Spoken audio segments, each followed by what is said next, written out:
The artifact is 150,000 years old. It's made of an artificial metal we have been unable to identify. There is a message scratched on the front. What does it say? This is a horror podcast. Consider yourselves warned.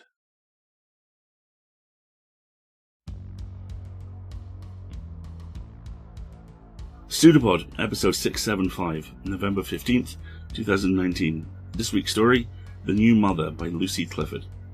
Hello everyone, welcome to PseudoPod, the weekly horror podcast. I'm Alistair, your host, and I'm joined this week by our audio production engineer Chelsea Davis, and also by this story from Lucy Clifford. Lucy married the mathematician and philosopher William Kingston Clifford in 1875. After his death in 1879, she earned a prominent place in English literary life as a novelist and later as a dramatist. Her best-known story, Mrs. Keith's Crime, 1885, was followed by several other volumes. She also wrote several collections, including The Last Touches and Other Stories, and Mere Stories, and a play, A Woman Alone. She is perhaps most often remembered, however, as the author of The Anyhow Stories, Moral and Otherwise, a collection of stories she had written for her children, and this is where this week's story comes to us from. The New Mother may seem familiar, as you can draw lines straight from here to Gaiman's Coraline and Scary Stories to Tell in the Dark. She'll see. Taking us there is the extraordinary Eliza Chan. Eliza is a writer and occasional narrator of speculative fiction. She has narrated for Cast of Wonders and Starship Sofa and PseudoPod, and finds it endlessly amusing that people find her Scottish accent soothing.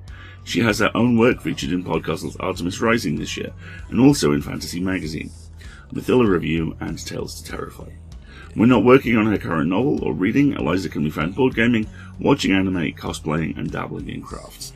And if you're one of our subscribers, you'll be lucky enough to hear Eliza read an incredible Effie Seiberg story at PseudoPod Live from FantasyCon Glasgow a few weeks ago. She absolutely knocked it out of the park. It is genuinely one of the best readings I've ever heard. So, without further ado, Eliza and Lucy have a story for you. We promise you, it's true.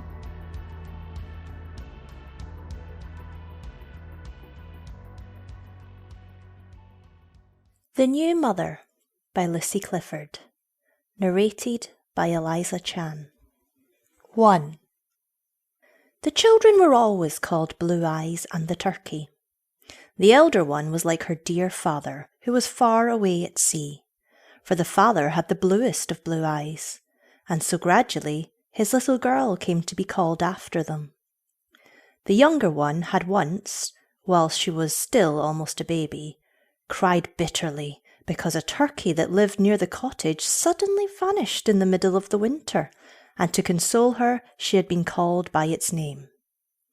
Now the mother and Blue Eyes and the turkey and the baby all lived in a lonely cottage on the edge of the forest. It was a long way to the village, nearly a mile and a half, and the mother had to work hard and had not time to go often herself to see if there was a letter at the post office from the dear father. And so very often in the afternoon she used to send the two children. They were very proud of being able to go alone. When they came back tired with the long walk, there would be the mother waiting and watching for them, and the tea would be ready, and the baby crowing with delight. And if by any chance there was a letter from the sea, then they were happy indeed. The cottage room was so cosy. The walls were as white as snow inside as well as out. The baby's high chair stood in one corner, and in another there was a cupboard, in which the mother kept all manner of surprises. "Dear children," the mother said one afternoon late in the autumn, "it is very chilly for you to go to the village, but you must walk quickly. And who knows but what you may bring back a letter saying that dear father is already on his way to England. Don't be long," the mother said, as she always did before they started. "Go the nearest way and don't look at any strangers you meet, and be sure you do not talk with them." "No, mother," they answered, and then she kissed them and called them dear good children, and they joyfully started on their way. The village was gayer than usual, for there had been a fair the day before. "Oh, I do wish we had been here yesterday," Blue Eyes said as they went on to the grocer's, which was also the post office. The postmistress was very busy and just said, "No letter for you today." Then Blue Eyes and the turkey turned away to go home. They had left the village and walked some way, and then they noticed, resting against a pile of stones by the wayside, a strange, wild-looking girl who seemed very unhappy. So they thought they would ask her if they could do anything to help her, for they were kind children and sorry indeed for anyone in distress. The girl seemed to be about 15 years old. She was dressed in very ragged clothes. Round her shoulders there was an old brown shawl. She wore no bonnet. Her hair was coal black and hung down uncombed and unfastened. She had something hidden under her shawl. On seeing them coming towards her, she carefully put it under her and sat upon it. She sat watching the children approach, and did not move or stir till they were within a yard of her. Then she wiped her eyes, just as if she had been crying bitterly, and looked up. The children stood still in front of her for a moment, staring at her. "Are you crying?" they asked shyly. To their surprise, she said in a most cheerful voice, "Oh dear, no, quite the contrary. Are you?" "Perhaps you have lost yourself?" they said gently. But the girl answered promptly, "Certainly not. Why, you have just found me. Besides," she added, "I live in the village." The children were surprised at this, for they had never seen her before, and yet they thought they knew all the village folk by sight. Then the turkey, who had an inquiring mind, put a question. "What are you sitting on?" she asked. "On a pear drum," the girl answered. "What is a pear drum?" they asked. "I am surprised at you not knowing," the girl answered. "Most people in good society have one." And then she pulled it out and showed it to them. It was a curious instrument, a good deal like a guitar in shape. It had 3 strings, but only 2 pegs by which to tune them. But the strange thing about the pear drum was not the music it made, but a little square box attached to one side. "Where did you get it?" the children asked. "I bought it," the girl answered. "Didn't it cost a great deal of money?" they asked. "Yes," answered the girl, slowly nodding her head. "It cost a great deal of money. I am very rich," she added. "You don't look rich," they said, in as polite a voice as possible. "Perhaps not," the girl answered cheerfully. At this the children gathered courage and ventured to remark, "You look rather shabby." "Indeed," said the girl in a voice of one who has heard a pleasant but surprising statement. "A little shabbiness is very respectable," she added in a satisfied voice. "I must really tell them this," she continued. And the children wondered what she meant. She opened the little box by the side of the pear drum and said, just as if she was speaking to someone who could hear her, "They say I look rather shabby. It is quite lucky, isn't it?" "Why, you're not speaking to anyone," they said, more surprised than ever. "Oh dear, yes, I am speaking to them both." "Both?" they said, wondering. "Yes. I have here a little man dressed as a peasant and a little woman to match. I put them on the lid of the box, and when I play, they dance most beautifully." "Oh, let us see, do let us see," the children cried. Then the village girl looked at them doubtfully. "Let you see," she said slowly. "Well, I'm not sure that I can. Tell me, are you good?" "Yes, yes," they answered eagerly. "We are very good."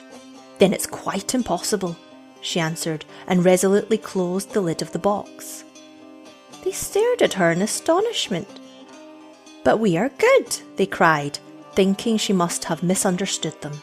"We are very good. Then can't you let us see the little man and woman?" "Oh dear, no," the girl answered. "I only show them to naughty children. and the worse the children, the better do the man and woman dance." She put the prayer drum carefully under her ragged cloak and prepared to go on her way. "I really could not have believed that you were good," she said reproachfully, as if they had accused themselves of some great crime. "Well, good day." "Oh, but we will be naughty," they said in despair. "I am afraid you couldn't," she answered, shaking her head. "It requires a great deal of skill to be naughty well." And swiftly she walked away, while the children felt their eyes fill with tears and their hearts ache with disappointment. "If we had only been naughty," they said, "we should have seen them dance." "Suppose," said the turkey, "we tried to be naughty today.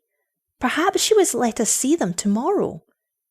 "But oh," said Blue Eyes, "I don't know how to be naughty. No one ever taught me." The turkey thought for a few minutes in silence. "I think I can be naughty if I try," she said. "I'll try tonight." "Oh, don't be naughty without me," she cried. "It would be so unkind of you. You know I want to see the little man and woman just as much as you do. You are very, very unkind."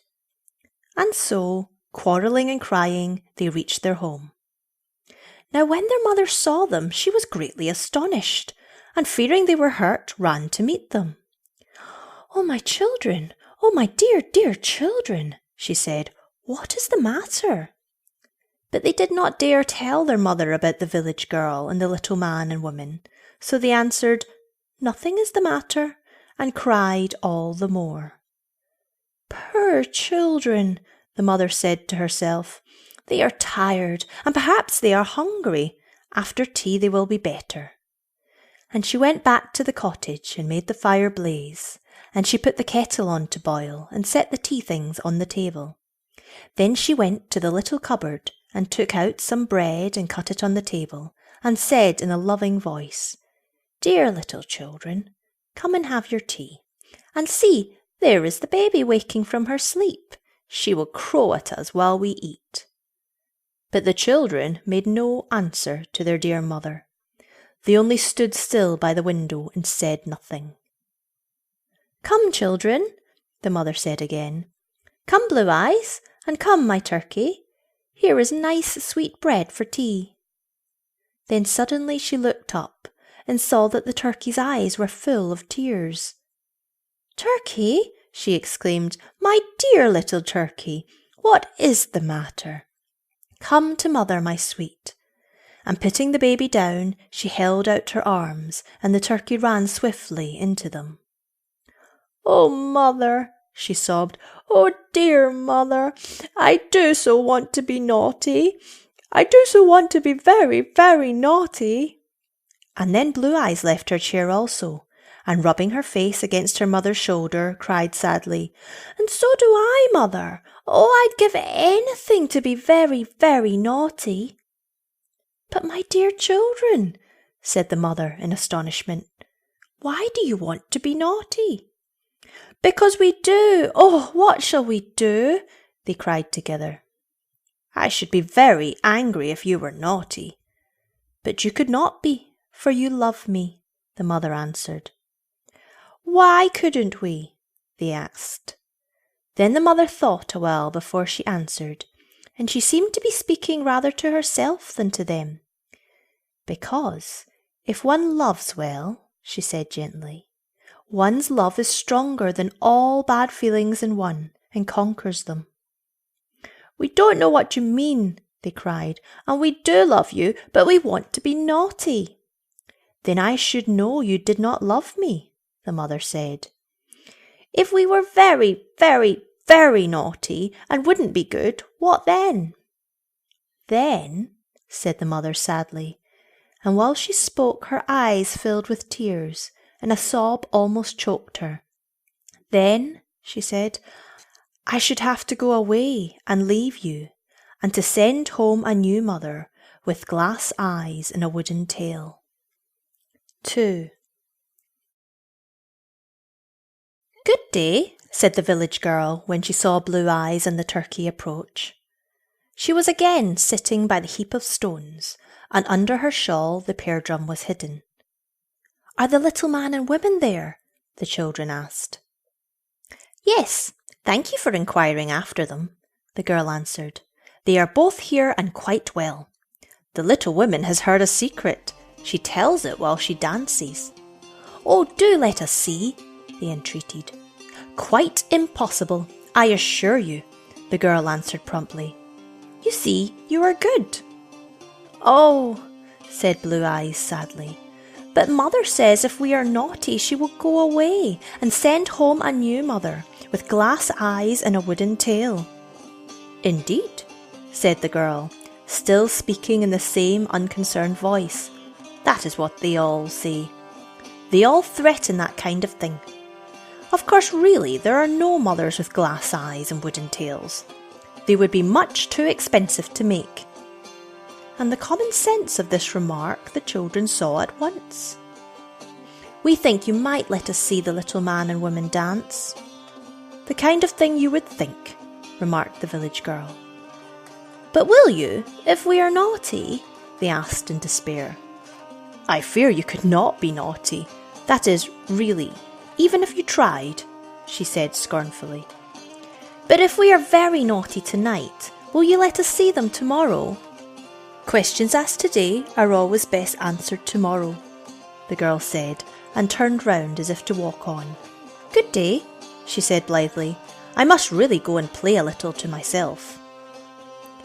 For a few minutes the children stood looking after her. Then they broke down and cried. The turkey was the first to wipe away her tears. "Let us go home and be very naughty," she said. "Then perhaps you'll let us see them tomorrow."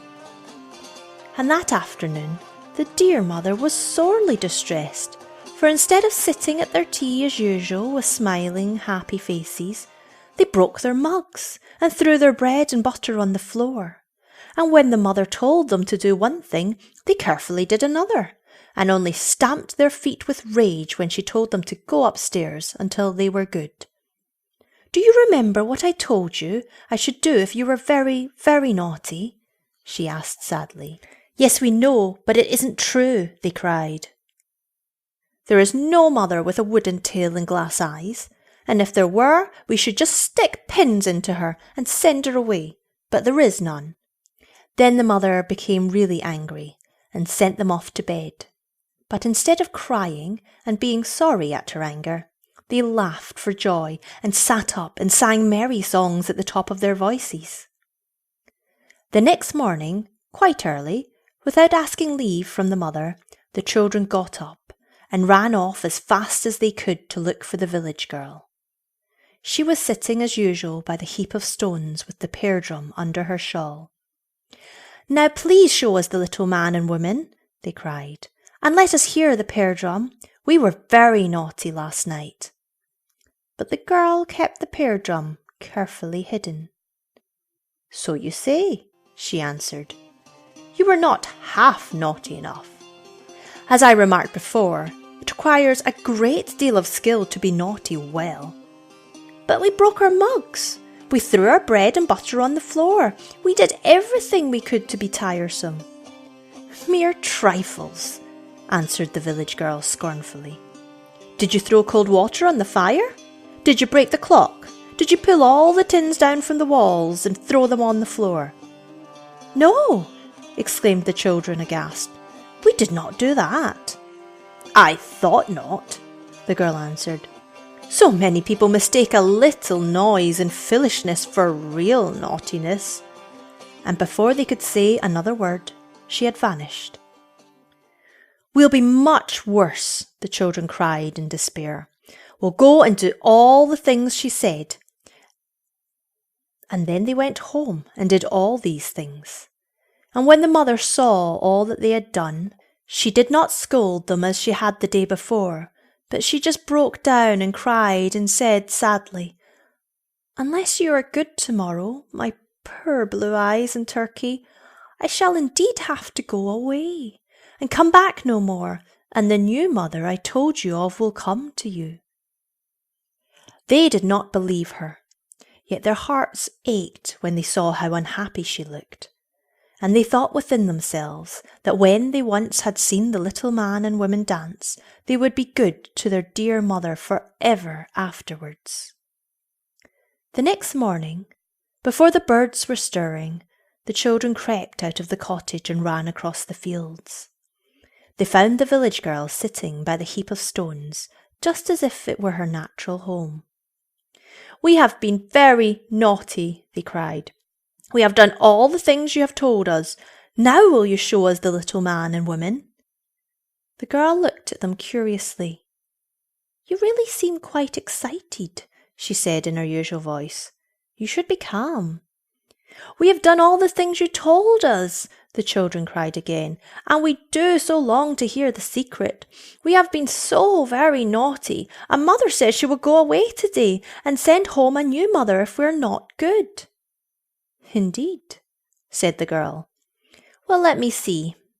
When did your mother say she would go?" "But if she goes, what will we do?" they cried in despair.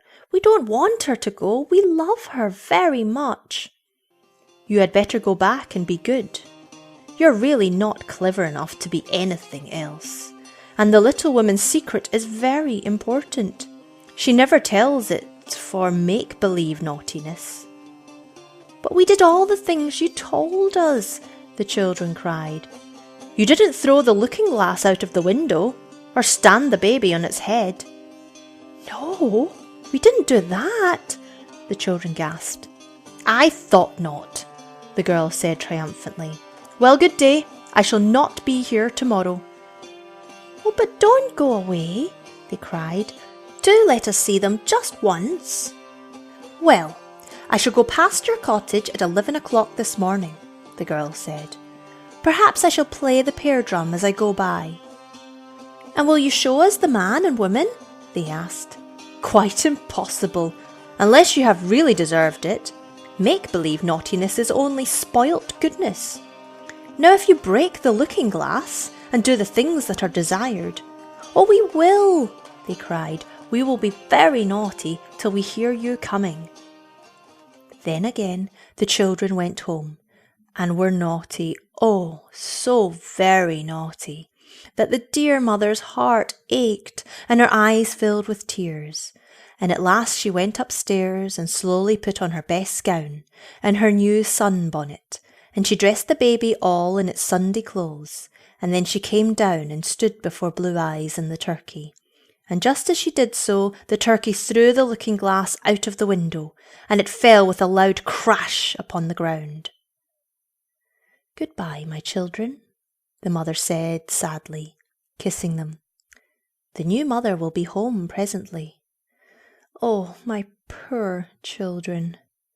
And then, weeping bitterly, the mother took the baby in her arms and turned to leave the house. "But, Mother, we will be good at 11:30. Come back at 11:30, they cried, "and we'll both be good. We must be naughty till 11 o'clock. But the mother only picked up the little bundle in which she had tied up her cotton apron, and went slowly out at the door.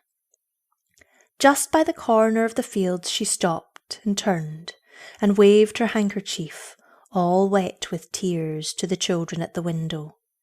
She made the baby kiss its hand, and in a moment mother and baby had vanished from their sight.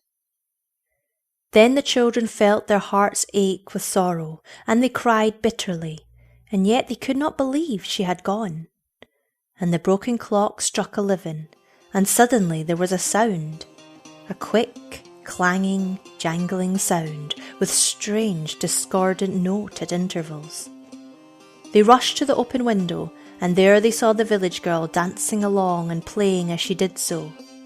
"We have done all you told us," the children called. "Come and see, and now show us the little man and woman." The girl did not cease her playing or her dancing, but she called out in a voice that was half speaking, half singing. "You did it all badly. You threw the water on the wrong side of the fire. The tin things were not quite in the middle of the room. The clock was not broken enough. You did not stand the baby on its head." she was already passing the cottage. She did not stop singing, and all she said sounded like part of a terrible song. "I'm going to my own land," the girl sang, "to the land where I was born." "But our mother is gone," the children cried. "Our dear mother. Will she ever come back?" "No," sang the girl, "she'll never come back. She took a boat upon the river. She is sailing to the sea. She will meet your father once again, and they will go sailing on." Then the girl, her voice getting fainter and fainter in the distance, called out once more to them, "Your new mother is coming. She is already on her way. But she only walks slowly, for her tail is rather long, and her spectacles are left behind.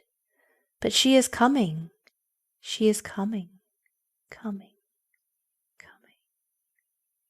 The last word died away. It was the last one they ever heard the village girl utter. On she went, dancing on. Then the children turned and looked at each other and at the little cottage home that only a week before had been so bright and happy, so cosy and spotless. The fire was out, the clock all broken and spoilt, and there was the baby's high chair with no baby to sit in it. There was the cupboard in the wall, and never a sweet loaf on its shelf. And there were the broken mugs, and the bits of bread tossed about, and the greasy boards which the mother had knelt down to scrub until they were white as snow.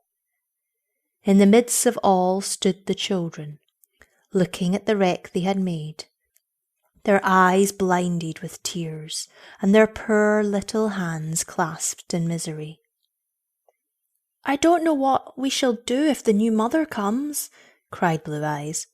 "I shall never, never like any other mother." The turkey stopped crying for a minute, to think what should be done. "We will bolt the door and shut the window, and we won't take any notice when she knocks." All through the afternoon they sat watching and listening for fear of the new mother. But they saw and heard nothing of her, and gradually they became less and less afraid lest she should come. They fetched a pail of water and washed the floor. They found some rag and rubbed the tins. They picked up the broken mugs and made the room as neat as they could. There was no sweet loaf to put on the table, but perhaps the mother would bring something from the village, they thought. At last all was ready, and Blue Eyes and the turkey washed their faces and their hands and then sat and waited. For of course they did not believe what the village girl had said about their mother sailing away.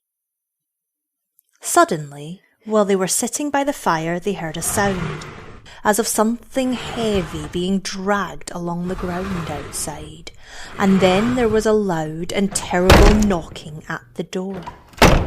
The children felt their hearts stand still. They knew it could not be their own mother, for she would have turned the handle and tried to come in without any knocking at all. Again, there came a loud and terrible knocking. "She'll break the door down if she knocks so hard," cried Blue Eyes. "Go and put your back to it," whispered the turkey, "and I'll peep out of the window and try to see if it is really the new mother." So in fear and trembling, Blue Eyes put her back against the door, and the turkey went to the window. She could just see a black satin poke bonnet with a frill around the edge, and a long bony arm carrying a black leather bag. From beneath the bonnet there flashed a strange bright light, and Turkey's heart sank, and her cheeks turned pale, for she knew it was the flashing of two glass eyes. She crept up to Blue Eyes. "It is, it is, it is," she whispered, her voice shaking with fear. "It is the new mother." Together they stood, with the two little backs against the door. There was a long pause. They thought perhaps the new mother had made up her mind that there was no one at home to let her in and would go away. But presently the two children heard through the thin wooden door the new mother move a little, and then say to herself, "I must break the door open with my tail." For one terrible moment all was still, but in it the children could almost hear her lift up her tail, and then with a fearful blow the little painted door was cracked and splintered. With a shriek the children darted from the spot and fled through the cottage and out at the back door into the forest beyond. All night long they stayed in the darkness and the cold, and all the next day and the next, and all through the cold, dreary days and the long dark nights that followed. They are there still, my children. All through the long weeks and months have they been there, with only green rushes for their pillows and only the brown dead leaves to cover them, feeding on the wild strawberries in the summer, or on the nuts when they hang green, on the blackberries when they are no longer sour in the autumn, and in the winter on the little red berries that ripen in the snow. They wander about amongst the tall dark firs, or beneath the great trees beyond. Sometimes they stay to rest beside the little pool near the copse. They long and long, with a longing that is greater than words can say, to see their own dear mother again, just once again, to tell her they'll be good for evermore, just once again. And still the new mother stays in the little cottage, but the windows are closed and the doors are shut, and no one knows what the inside looks like. Now and then, when the darkness has fallen and the night is still, hand in hand, Blue Eyes and the turkey creep up near the home in which they were once so happy, and with beating hearts they watch and listen. Sometimes a blinding flash comes through the window, and they know it is the light from the new mother's glass eyes, or they hear a strange muffled noise, and they know it is the sound of her wooden tail as she drags it along the floor.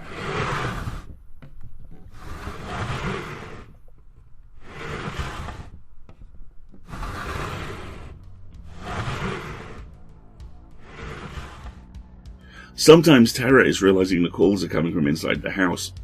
Sometimes it's realizing the house is nowhere, you're not wearing the clothes you used to be, and the calls are the sound of something with a wooden tail, trying very hard to get in. No board, no rules you understand, just a strange new world that has such people in it. And you. Good luck. You should run now. That's what I love about this piece, the sense of dislocation.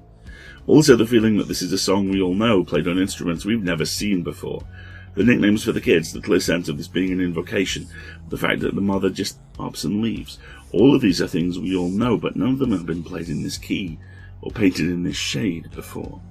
The end result is familiar and alien, reassuring and cold. It's heady, relentless stuff, and it's all tied off by that ending. Now, I love a good everybody knows the war is over, everybody knows the good guys lost ending with the best of them, but this is next level. Hans Christian Andersen crossed with the Terminator as they hide from the new mother. It's one of those rare stories which, instead of finishing with a revelation of our heroes having screwed up, shows us the price they'll pay. It's I have no mouth and I must scream with added clockwork, an eternity hiding from the thing that loves you in a world reshaped by your own short-sightedness. It's chilling. It's linguistically graceful, and it has a knife in each hand. Beautifully read too. Thank you to both. We rely on you to pay our authors and cover our server costs, and we need your help again. This year the SFWA raised the pro qualifying rate amount per word to 8 cents a word from 6 cents a word. We're not mad at them for that. It's actually overdue. It's actually a little conservative, but it has meant that we are trying to find new money to requalify, and that's where you come in. Our various crews have been doing heroic work all year, getting us closer and closer to this, and we're well under $1,000 away from it now. But we really need your help. So if you like this story, please consider going to pseudopod.org and clicking on Feed the Pod. There, you can subscribe for as little as $5 a month, and that will gain you access to a vast vault of audio vileness, but in a good way, and will also give us $5 extra. You can do the same thing over at Patreon, and there's some other fun levels over there too. So, if you can, please do. And if you can't donate, please consider donating some time. Leave a review on Apple Podcasts or Google, something like that. Help rise the tide that lifts all boats. You can do that for us. You've done that for years, and without you, we wouldn't be here. So like I say, we need your help on this one, and we know you'll come through. Thanks, folks. We'll be back next week with Things My Father Taught Me by Rhodes Brazos. That will be produced by Chelsea, hosted by me, and read by Hollis Munro. Then, as now, will be a production of Escape Artists Incorporated and released under a Creative Commons Attribution, Non-Commercial, No Derivatives license. And we leave you with this quote from The Turn of the Screw. But how can you walk away from something, still come back to it? It's a pseudopod. It's a big foot. It's all about podcasts these days.